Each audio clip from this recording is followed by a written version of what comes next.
การสร้างแบบเสื้อคอมนต่อระบายเป็น2กีบเนาะทำอิฐเขาก็จะมาเริ่มจากการวัดความยาวของตัวเสื้อก็คือความยาวจากบ่าไหล่ลงมาหาเส้นเอวซึ่งเราก็เทลงมาเลยเนาะว่าเราต้องการความยาวเท่าใด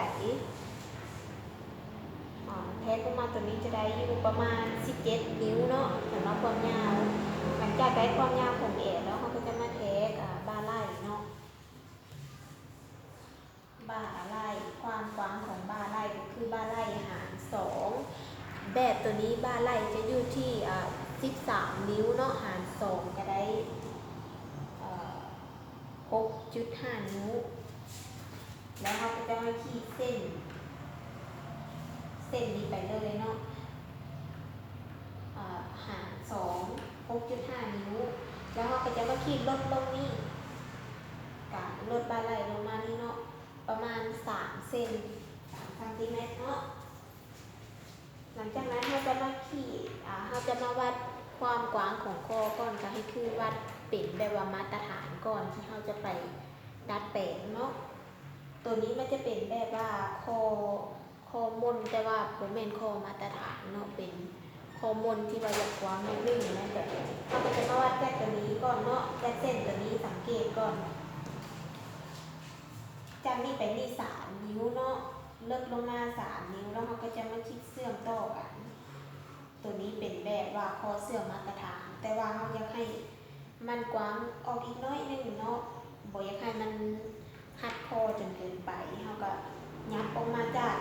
เส้นตัวนี้เนาะเส้นมาตรฐานนี้ยับออกมาอีก1 เส้นจุดนี้หาจุดนี้เนาะ1 เส้นแล้วเราก็หมายไว้ส่วนจาก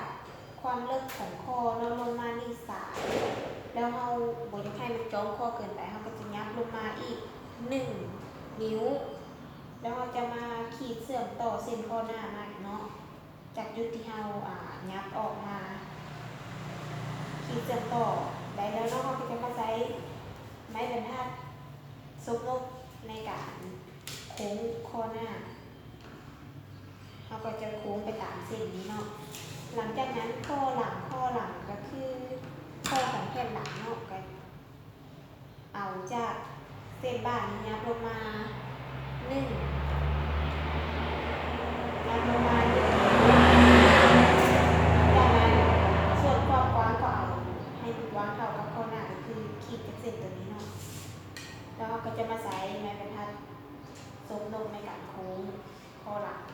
นี่ก็ได้แล้วสำหรับแบบคอเนาะหลังจากนั้นเขาจะมาเทสจากส่วนนี้ก็คือความกว้างของวงแขนเนาะวงแขนก็คือวงแขนหาร2ฮอปวงแขนหาร2ฮอปวงแขนหาร2เนาะตัวนี้15ฮอปวงแขน15หาร2ก็ได้7.5กระแทกลงมาจากเส้นเลือดของบ่าไหล่นี่หาเส้นเอิ๊กแทกลงมา 7.5 แล้วเราก็จะมาขีดเส้นเอิ๊กออกไปเลยเพราะว่าเราแทกลงมาอยู่แล้วเนาะขีดเส้นเอิ๊กออกไปส่วนเส้นของบ่าหน้าก็คือฮอปเส้นเอิ๊กกับเขตจุดของบ่าไหล่ตัวนี้เนาะหาร2จากจุดนี้หาจุดนี้หาร2ได้เท่าใดขีดเส้นบ่าหน้าออกไปส่วนความกว้างของบ่าหน้าก็คือบ่าหน้าหาร2เนาะได้เท่าใดเราก็หมายไว้เส้นเอิ๊กนี้ความกว้างของเอิ๊กก็คือฮอปเอิ๊กหาร4ฮอปเอิ๊กหาร4ถ้าต้องการจะยิบเก็ตเนาะก็แทกยับออกอีกคือหาร4เราจะได้อยู่นี้เนาะ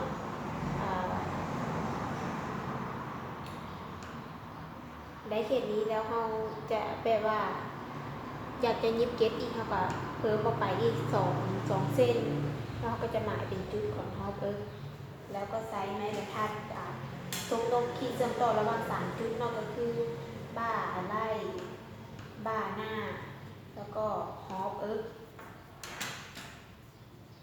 ใช้ไม้บรรทัดซุกนกในการขีดโค้งไปเลยหลังจากนั้นเราจะมาเส้นแอวเนาะเส้นแอวตัวนี้ที่เราได้เส้น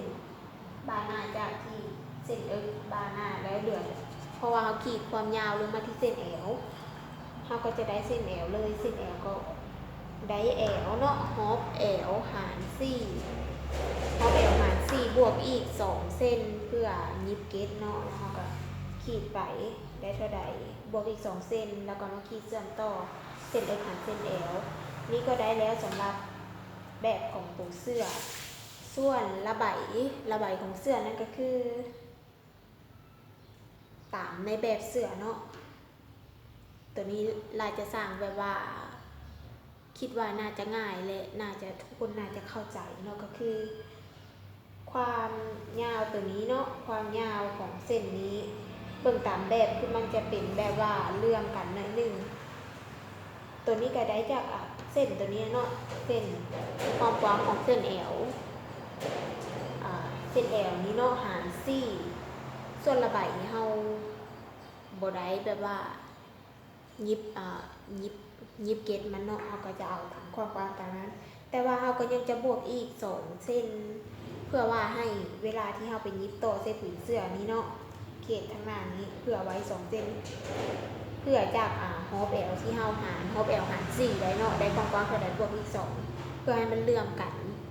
เวลาที่ไปยิบแล้วมันก็จะเลื่อมกันมันจะบ่ให้แบบว่าเสื้อเป็นแบบแยกเนาะแล้วเฮาก็ขีดเส้นออกไปส่วนจากจุดนี้หาจุดนี้คือความกว้างแต่ว่าตัวนี้มันเป็น2กีบเฮาก็คือแทกลงมานี่หากีบสันในก่อนเนาะกีบสันในจะยาวกว่ากีบสันนอกเป็นความยาวของ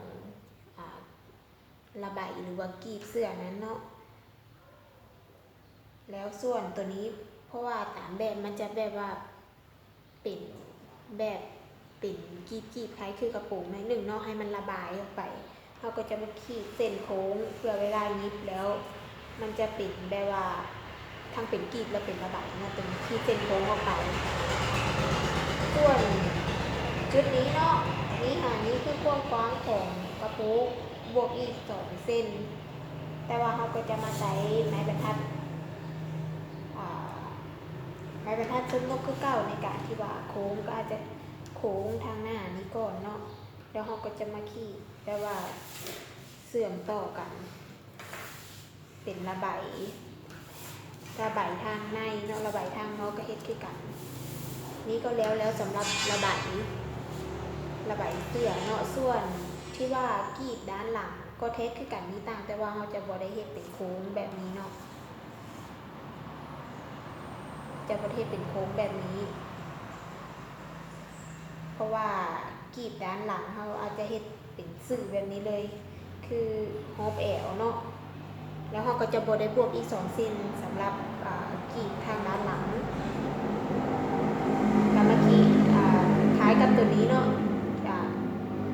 ถ้าว่าแพทย์ระบายทางด้านหลังแล้วก็บ่มีซ้ำเนาะเป็นแบบ2เราก็จะมาขีดความกว้างของแอวเลยเนาะความกว้างของแอวแล้วก็ความยาวของระบายแล้วก็มีแต่ว่าโค้งแบบนี้แล้วก็เชื่อมต่อเป็นแผ่นเดียวกันส่วนแขนแบบแขนเนาะแบบแขนตัวนี้ก็คือแบบแขนทั่วไปคือความยาวของแขนเส้นนี้ก็คือฮอปวงแขนหาร2เนาะส่วนนี้ถ้าต้องการเป็นแขนยกก็เอาอยู่6นิ้วหรือ 5.5 นิ้วถ้าบ่มักยกแฮงแต่ว่าถ้าบ่ต้องการให้ยกเลยก็เอาอยู่4นิ้วแล้วก็ขีดเส้นเชื่อมต่อเป็นสามเหลี่ยมแล้วใช้ไม้บรรทัดซุ้มนกในการโค้งวงแขนเสื้อโค้งไปตามไม้บรรทัดเลยแล้วก็มาขีดโค้งเชื่อมต่อแขนส่วนปลายแขนกับฮอปปลายแขนหาร2เราก็ขีดออกไปแล้วเราก็มาขีดเส้นเชื่อมต่อนี้ก็จะได้แล้วสำหรับแขนเสื้อนี่ก็แล้วเนาะสำหรับแบบเสื้อคอมนแล้วก็ต่อระบายแบบเป็นกีบ2ชั้น